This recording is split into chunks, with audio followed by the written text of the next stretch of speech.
Poll for today. Should the federal government fund universal preschool?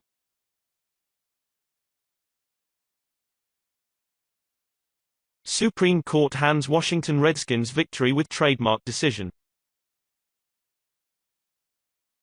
Today the Supreme Court handed the Washington Redskin a victory in its battle to keep its trademark.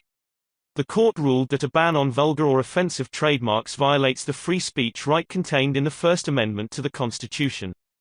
The Supreme Court on Monday struck down a long-standing U.S. ban on trademarks on immoral or scandalous words and symbols, ruling in a case involving a clothing brand with an indelicate name that the law violates constitutional free speech rights.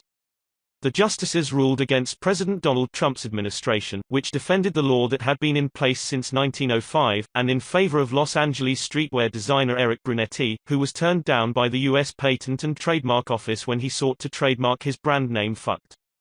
The justices upheld a 2017 lower court ruling striking down the law as a violation of the U.S. Constitution's First Amendment right to free expression. The Supreme Court's decision removes the authority of government officials to bar federal trademark registration for profane language or sexually graphic images. The Trump administration had warned that invalidating the law would unleash a torrent of extreme words and sexually graphic images on the marketplace. This decision also impacts the Washington Redskins and will allow them to keep the trademark and team name even if some on the left find it offensive. NBC Sports has more on how the Supreme Court's vulgar trademark decision will impact the team. The court ruled that the federal government may not prohibit trademarks on immoral or scandalous materials, in a case brought by a clothing line known as Fucked. Although the Redskins were not a party to the case, it represents a victory for the team because opponents of the team name have argued that they should lose their trademark protection under the immoral or scandalous laws that have now been ruled unconstitutional.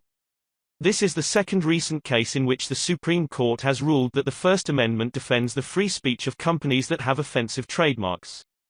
Losing trademark protection would have forced the team to change its name, but it would have potentially cost the team money in merchandise sales, which might have been a first step toward Dan Snyder changing his stated determination never to change the name.